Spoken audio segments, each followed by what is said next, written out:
Broadcasting from the business capital of the world, this is the Podcast Business News Network.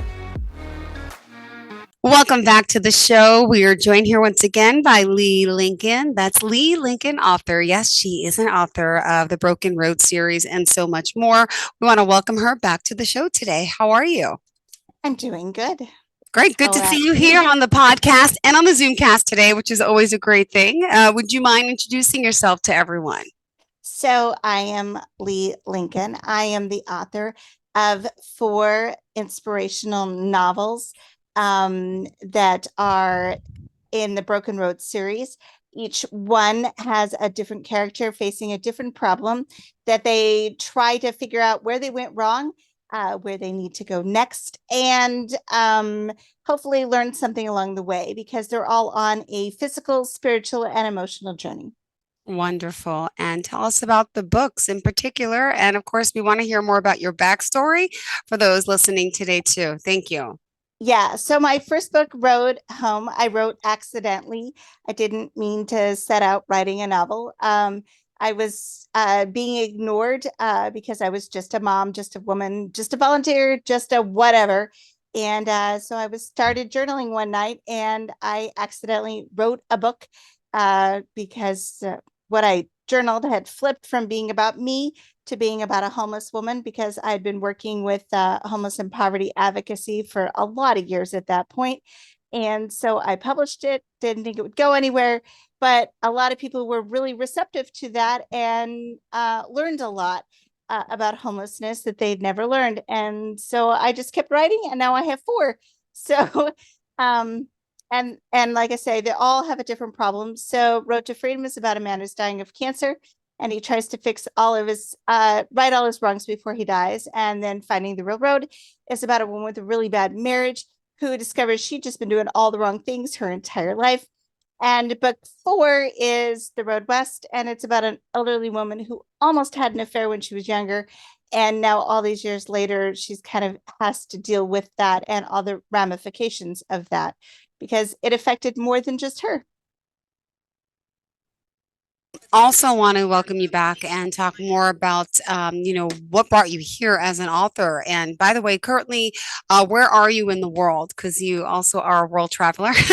Yeah. Right now I am in Georgia. I did a little small town event this weekend for celebrating 4th of July, which was so much fun. I love getting out and meeting people and hearing where they are and what's going on in their lives. And so, yeah, I'm in Georgia right now, but yeah, I wander. It's awesome. Well, tell us about your background and your long journey and your story. I know you've had a lot of struggles growing up, which people can relate to. Would you mind sharing a Yeah. little bit about that? I was adopted, and I've spent most of my life working with the homeless and trying to help those who have low incomes get into their first homes, trying to overcome poverty. I was a single mom, so I understand things very differently than probably a lot of people do, because I have been around a lot of different issues and seeing things from a lot of different angles. And as we were talking before, and I've shared with a lot of people, even if you get into your home, a lot of times that doesn't ensure security. Because as I was mentioning before, approximately 25% of Americans right now are house poor, which means they're literally one paycheck away from losing their home, because more than 35% of their income goes towards that house payment, which is not only the mortgage, but insurance, upkeep, maintenance, all of the, electricity, all the things that goes into having a home. And that's just a really scary statistic. So, and these are things that I've, really tried to help people think about before they get into the home, not after, because after it's almost too late to really, try to address that issue, that if you hit one speed bump, you've lost your home. And where do you go at that point? Because you've ended up homeless. And so, and the funny thing is I was having a conversation this week with a contractor who was talking about the fact that it is so expensive right now to maintain homes. And so she and I were talking about the fact that my house in Georgia, I bought for next to nothing and basically gutted it and started over again. And for less than $35,000, I have this amazing, cute little house. And this is the kind of thing we need to help others think of, because there are so many homes in America that are either sitting vacant or sitting distressed that can be purchased either at auction or on the open market that are listed for sale, that you can purchase for next to nothing, and with a lot of sweat equity and help from your neighbors, friends, relatives, you can have a great home and have either no mortgage or very little financed on them, and then you aren't ever in danger of being house poor, or the risk of that is very low. And she and I were having this great conversation about this, because if more people would think that way and walk into purchasing a home that way, especially their first home, then we could really get a lot of these low income families into homes and into some security, which they don't have right now.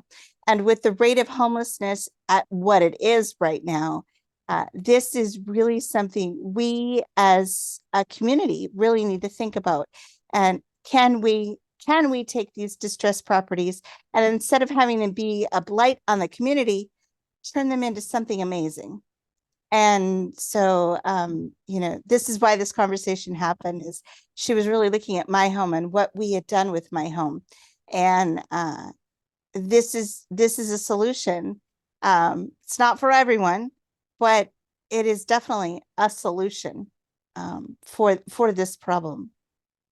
So Well, thank you. Let's remind everyone, Leigh, how we can contact you. my website is leiglincolnauthor.com. That's Leigh author.com. My email is also leiglincolnauthor@gmail, or you can find me on Facebook, Leigh Lincoln Author on Facebook. And you can get an autographed copy as well. And you also have audio books as well, right? They're available as audio, ebooks, or print books. Perfect. Yes. See, I remember. All right. I just didn't know the right terminology though. Also, what's next on your journey? What are you up to now? I am in the middle of the editing process for my 5th book, which will be out later this year in November on National Adoption Day. I'm starting a new series which will explore adoption from every angle. And so the first book in this series will be from the birth father's perspective. And you will see his journey from when he got his girlfriend pregnant to when he gets the email saying, "Hi, I'm your adult daughter. I want to connect." Oh my So, goodness. yeah. Ah! And where do you find time to write and your inspiration? How does it work?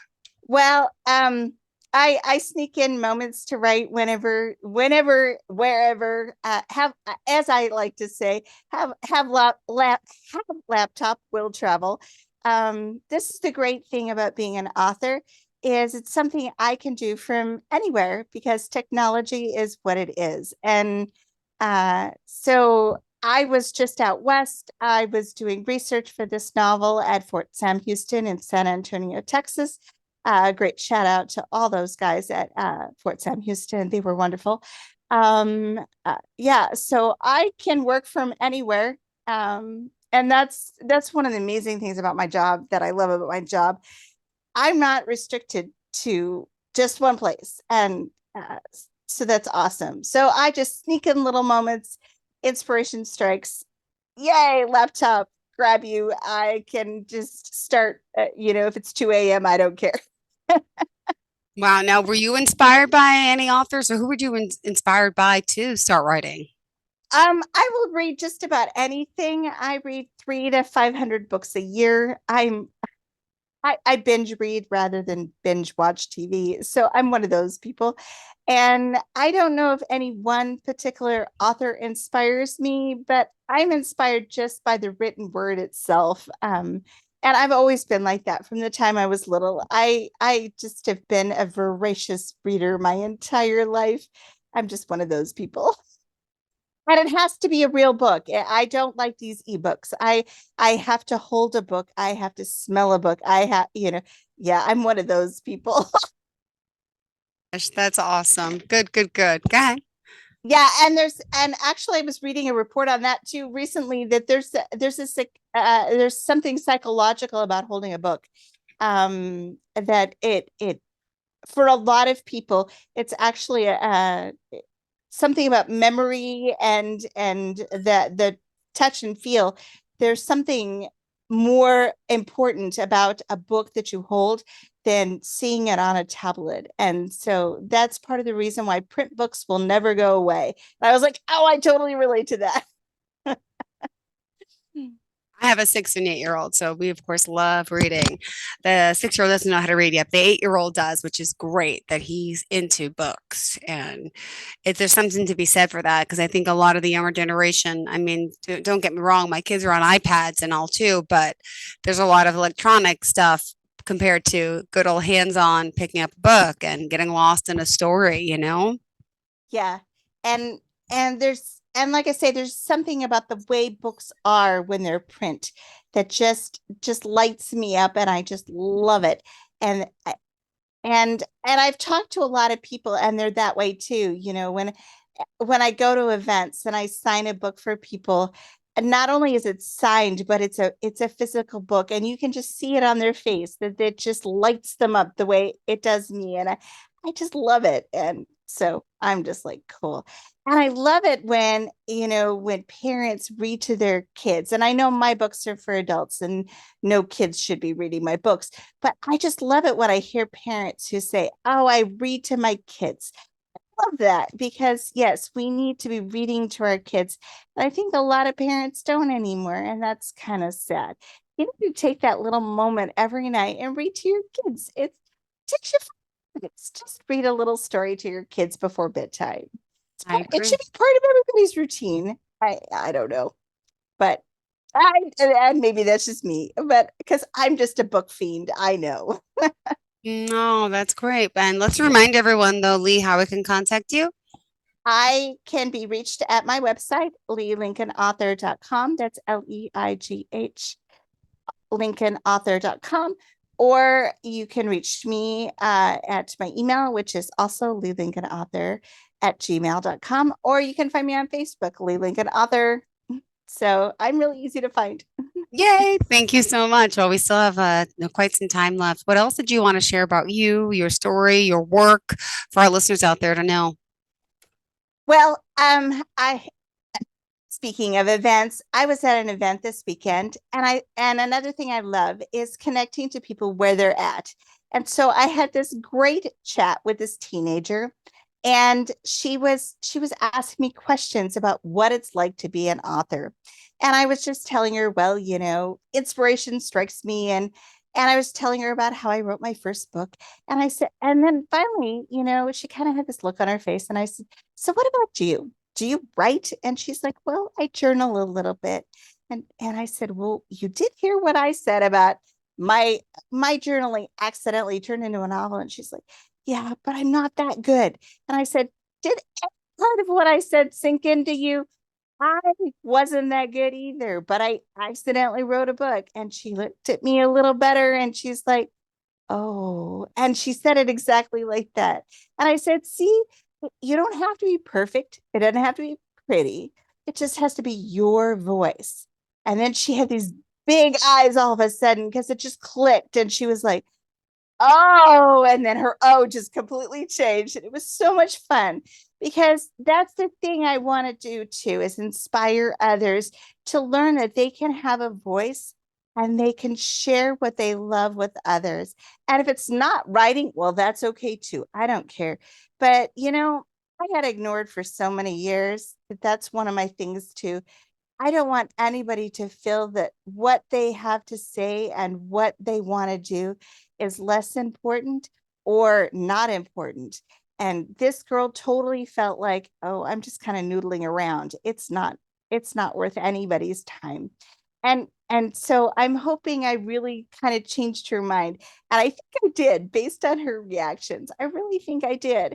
And I'm hoping that someday I will see her name as a published author. I'm really hoping, and I'm hoping it'll be soon. I'm really hoping she will take the leap because I told her, you don't have to wait till you're an adult to publish a book. There's a lot of kids that publish books. So go for it. Just even if it's something little, even if it's a short story, just put it out there to the universe. And I told her, send me an email and I'll tell you how you can even publish a short story now, right now, today. And she just kind of had this look on her face like scary. But it's true, there are just so many things we can do and not be ignored. And that's one of my big things too is never let anybody tell you what you are.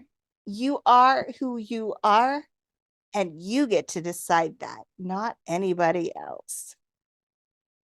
Beautifully said. It's so true. Yeah. And you don't realize that there are kid authors out there, right? Follow your passion, follow your dream. No harm in that, right? Oh no, there is no harm at When did all. you start writing? What?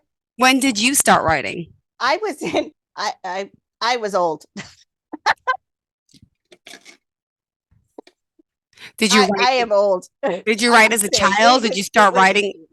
second life career. Yeah, no, it doesn't matter what age you are. It matters that you find your passion, find your heart, and stop allowing people to put you in a box. And Yep. I'd allowed people to do that my entire adult life. I'd allowed people to tell me what I was and who I Mm-hmm. was my entire adult life. And I didn't realize it because society does that, especially with women, Yep, especially with women. They for tell you sure. what you are and what you need to do. They tell you what your role is. And and I didn't realize that I had allowed people to put me in this little tiny little box. Well, no, that's not acceptable. That's not acceptable. I have a voice. I have a vision for what I want to do and who I want to be. And now I'm living it to its fullest. And I'm having the most fun of my entire life. And if I'd done this when I was younger, I would have been a better mother. I would have been better at the advocacy I was trying to do for the homeless and the poverty stricken. I would have been better at everything I was trying to do if I had allowed myself to be me. If I'd figured out who I really was, I would have been better at everything I was trying to do. But no, I just allowed everybody to shove me in a corner and put me in this little tiny little box. Mm. But again, we all have our path, our destiny, and you ended up pretty good spot, right? So who Yes, knows, right? We could say what could have been, should have been, could have done, but this is your journey. This is your path. This is your road, right? We all have this our own is my road and road. path. And this is another thing I tell people everyone is on a journey, and you Yep. need to figure out what's best for you. And our journey has twists and turns, and we don't always pick the right Hmm. path every time because our lives are broken. That's just the nature of life. Yep. And if your life is perfect, I want to know you because you're the one person on the planet who has the perfect life. Exactly. It doesn't exist. It really doesn't. It doesn't. It But doesn't. and they always say the grass is always greener, right? Exactly. Because no one has that perfect life. No one. And so, yeah, everyone makes mistakes, everyone falls down. And the point is, you need to figure out where you went wrong Hmm. and where you need to do better. And that's the whole point of my stories. Every single one of my stories has a character with a different problem that they try to figure out where they went wrong, where they need to do better, and how to move forward. So, there, just tied it back into my books. Oh, wow. Well, we still got 5 minutes left in the show. Leigh Lincoln, what would you like to share with us? So, let's see. What else can I share? Well, okay, back to travel. So I was in Spain in May, no, March this year. And yeah, May I was in Arizona. I travel way too much. I'm You starting, do. my months are crossing. So I was in Spain in March, and I love Spain because everyone's just so relaxed and no one cares if you're at a restaurant for 5 hours. No one cares. Right. And I was telling someone about this, and they kind of were looking at me kind of funny, like, wait, what? You can just sit there and people watch for hours? Don't you get bored? Yeah. Oh, goodness. You know how many people walk by and they're just like from all over the world, and it's just so fun. And they were like, oh my goodness. And so then this person went to Spain a couple weeks ago. And then she sent me this Facebook message from Spain, and she's like, fun. I'm so glad I went. I'm like, cool. Yeah, see, and this is another thing I want to inspire people to get outside of the United States, because you know how many Americans have passports? Almost none. People don't travel. People don't leave their keys. And I know this because I travel all the time. I talk to people all the time, and they're like, yeah, in this area my entire life. Like, how far have you been from here? Oh, about 100 miles. What? Sad. I'm just like, that is just really sad. So, yeah, that's another thing I want to inspire people to do. Travel, see the world. There's an amazing world out there. How can you tell me you've never been more than 100 miles from your house? That is just really sad. I know some people say they're scared of planes. So drive. No, who says you have to fly? My uncle was like that growing up, and now he's in his late 60s. He wishes he would have traveled more. Now he has bad back problems, and it's like to sit in the car. It's too painful. So he just, yeah, I agree. And he can travel on a budget. Don't people have to understand that? It doesn't have to be expensive. Trust me. I know you don't, right?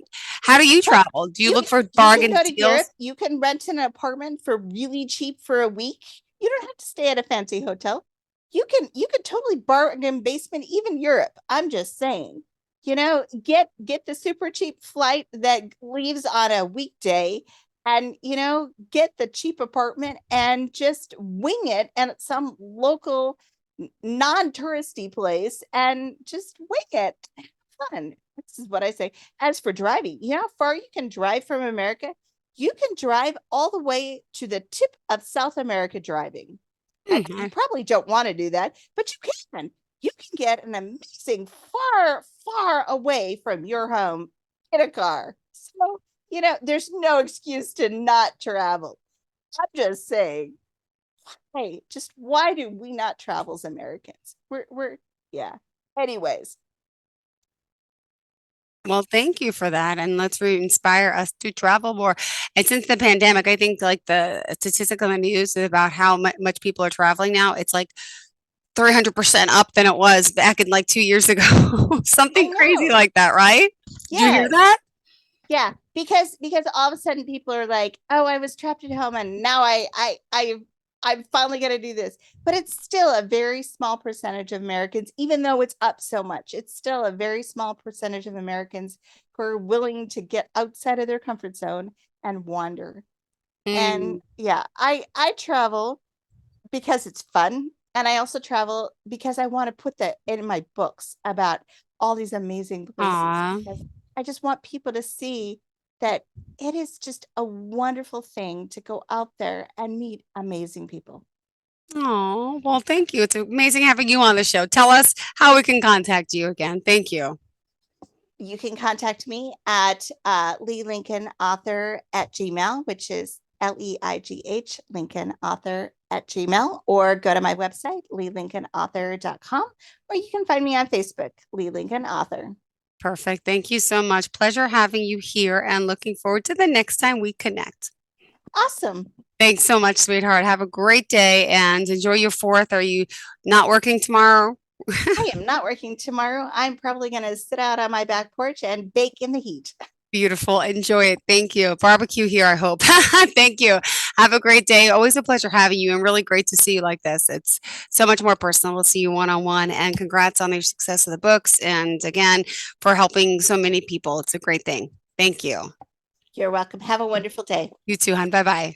Are you looking for even more of the podcasts and hosts that you love? The Podcast Business News Network is proud to announce that you now have even more ways to listen live. Check out the MyTuner Radio, online radio box, and Simple Radio apps on iOS and Android, or find us online. Search for Business News Network on mytuner-radio.com or search Podcast Business News Network on streama.com and onlineradiobox.com/US. Take your podcast on the go and don't miss a minute of the action.